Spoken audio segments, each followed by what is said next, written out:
요한계시록은 귀 있는 자들은 성령이 교회들에게 하시는 음성을 들을지어다 라고 했습니다. 그렇다면 성령의 음성은 무엇이며 그것을 들을 수 있는 귀는 무엇일까요? 저는 개인적으로 하나님의 음성을 성령의 음성 이런 표현을 좋아하지는 않습니다.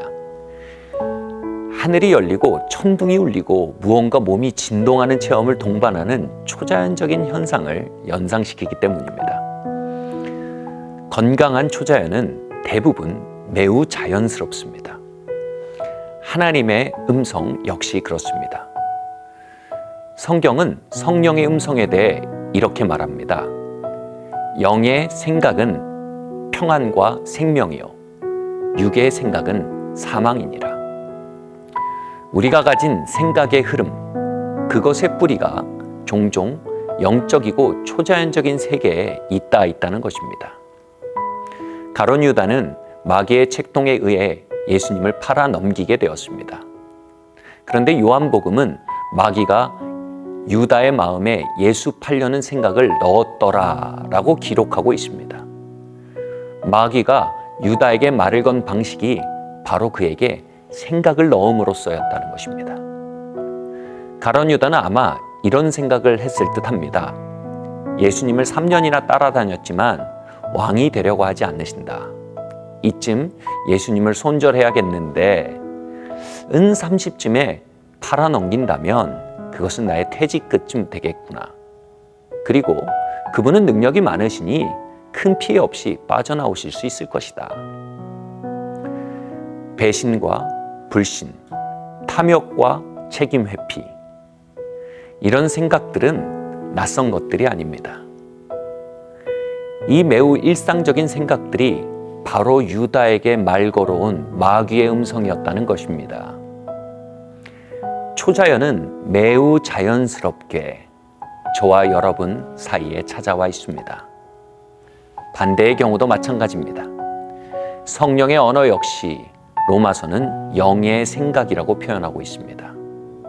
아빌라의 테레사는 우리의 마음속에 일어나는 갈망이 목자 대신 주님이 우리의 영혼을 향해 부시는 휘파람 소리에 대한 반응이라 이야기했습니다.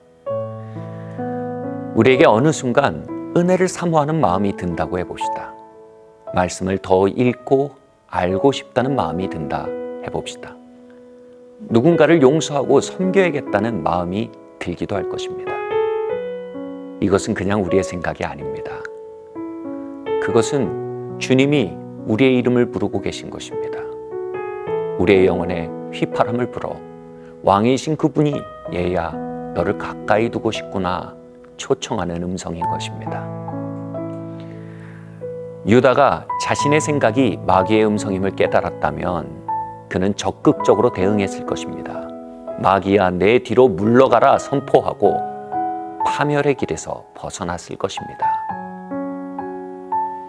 반대로 우리의 생각에 찾아와 있는 영의 생각들을 하나님의 음성으로 깨닫는다면 우리는 적극적으로 그것에 반응할 수 있을 것입니다.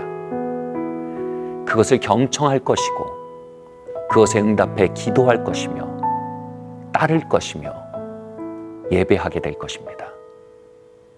이것은 우리를 전혀 다른 차원의 생명의 길로 인도해 나가는 문이 될 것입니다.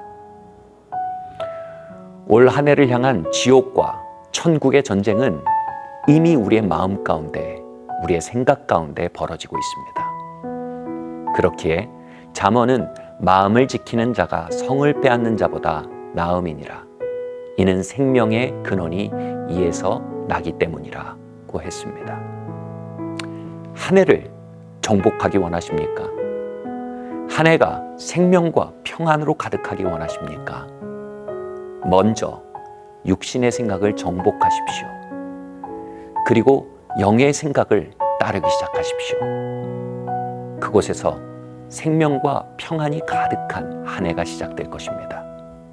마음을 정돈하며 말씀하십시오. 주님, 나의 영혼에 휘파람을 불어주십시오. 내가 당신을 따라 나서겠나이다.